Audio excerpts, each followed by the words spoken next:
के जानते हैं विनोद कुमार गुप्ता जी के विचार। मैं विकलांग विधवा सेवा समिति से राष्ट्रीय अध्यक्ष विनोद कुमार गुप्ता।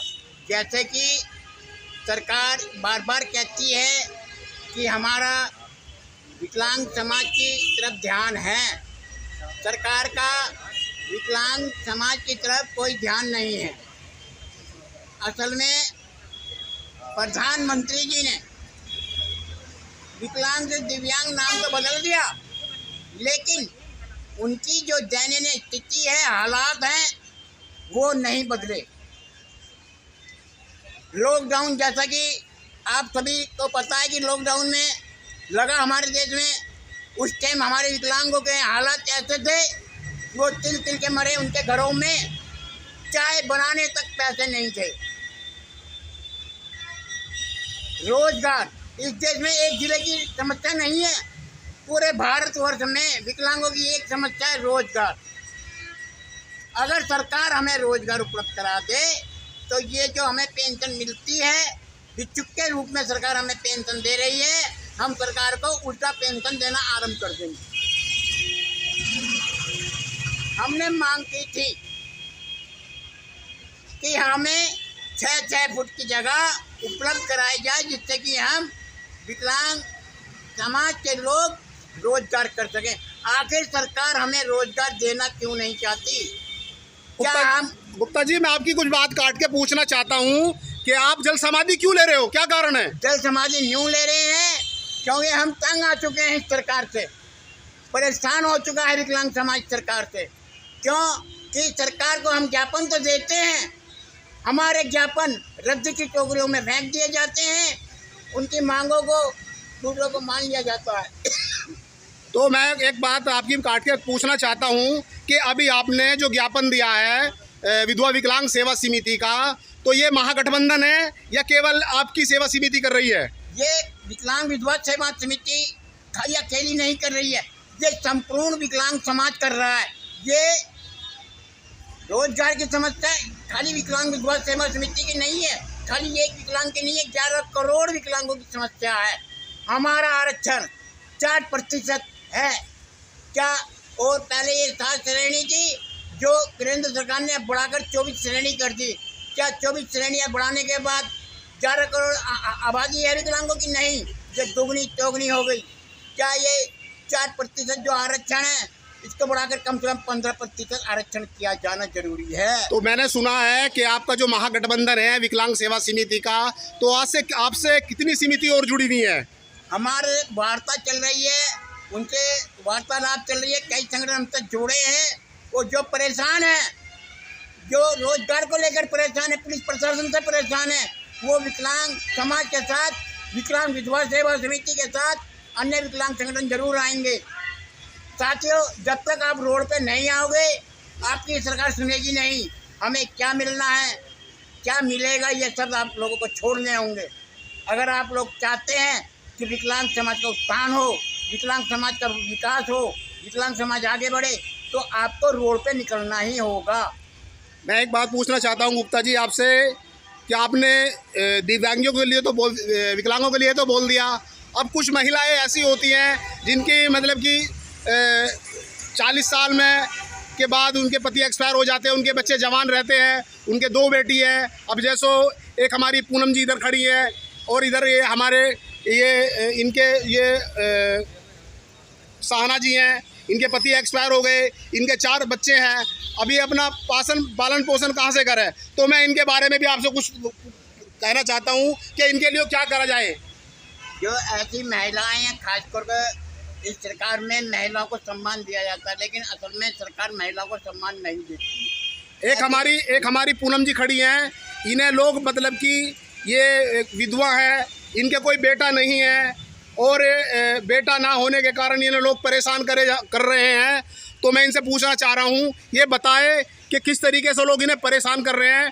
मैं पूनम जी आपसे पूछना चाहता हूँ कि आपका जो मकान है और उस पर लोग कब्जा कर रहे हैं, लोगों ने तो आपके पीछे बदमाश लगा रखे हैं, वहाँ का जो डीलर वगैरह है, तो आपका पति भी नहीं है और आपके जो बेटी थी उनकी शादी कर दी, मैंने पता चला है। तो मैं आपसे पूछना चाहता हूँ कि क्या दिक्कत है, कैसे आपको परेशान किया जा रहा है, प्रचारित किया जा रहा है?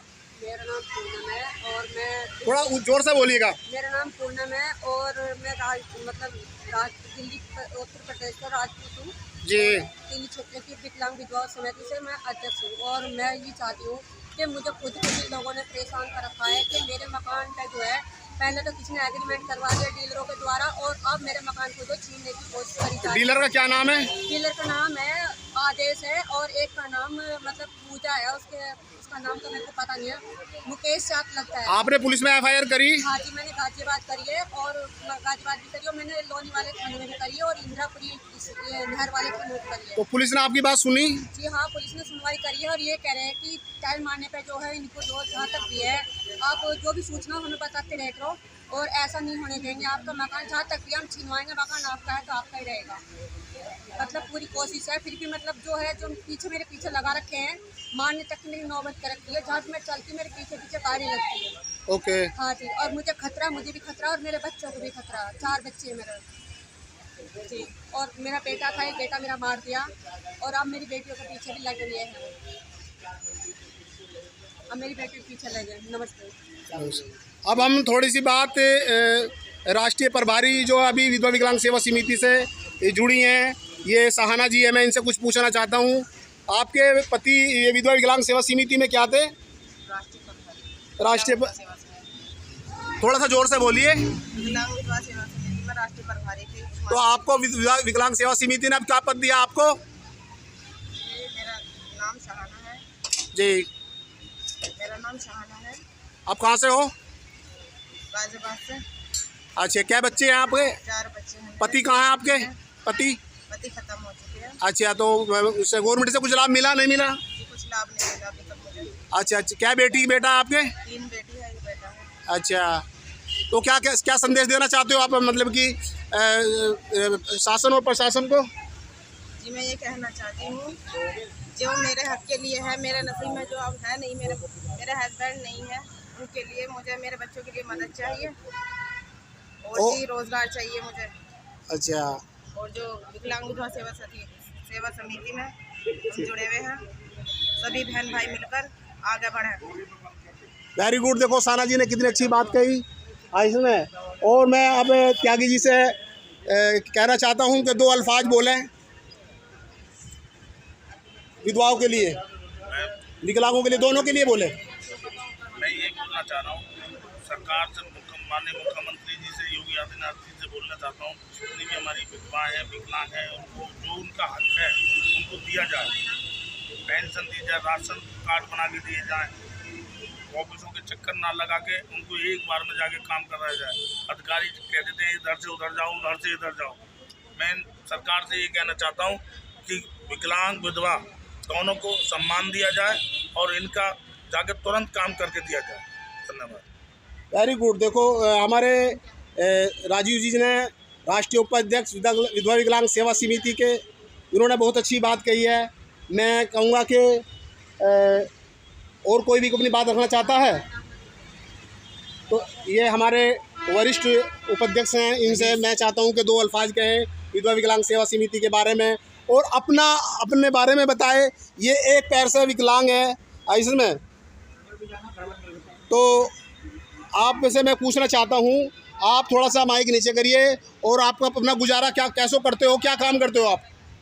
ये काम तो कुछ नहीं करता हूँ मैं, तो काम लायक रहे ही नहीं, मेरे पास काम की कोई जुगाड़ी नहीं। 1000 रुपये जो मिलते हैं जी, 1000 रुपये मेरा गुजारा नहीं होता है। तो आपकी पेंशन कितनी होनी चाहिए जो आपका गुजारा हो जाए? कम से कम 1000 रुपये से क्या होता है, 5000 रुपये तो हो कम से कम। तो आपका ये पैर का जो है मतलब की दिक्कत आई है, कितना टाइम हो गया इसको? इसको करीब 1.5 साल हो रही है। अच्छा, कोई अभी वकील कहता है कि हाँ हो जाएगा, अभी कुछ नहीं हो रहा अभी। अच्छा, तो मेरा आपसे कुल मिला के मैं ये चाह रहा हूँ कि प्रशासन से आपकी क्या मांगे हैं? ये मांगे कि हमें कोई धंधा मिल जाए, तो कहीं 6 फुट की जगह मिल जाए। अच्छा, धोखा मिल जाए जी तो जी, अपना गुजारा कर सकें। तो मोदी जी से और हमारे माननीय मुख्यमंत्री जी से आपका अनुरोध है ये, हैं? हाँ जी, नमस्कार। ठीक है जी। देखो हमारे ये रईस जी हैं, इन्होंने देखो कितनी अच्छी बात कही। ये एक पैर से विकलांग है और ये बहुत परेशान है, ना इनका मतलब कि 1.5 साल से कुछ खा रहे मतलब कि खर्चा है, 1000 रुपये मिलते हैं इन्हें केवल मात्र, और इसमें 1000 रुपये में क्या होता, कुछ नहीं होता 1000 रुपये में। कम से कम हमारा तात्पर्य है कि कम से कम विधवा और विकलांगों की आय बढ़ाकर, पेंशन बढ़ाकर कम से कम 5000 रुपये की जाए।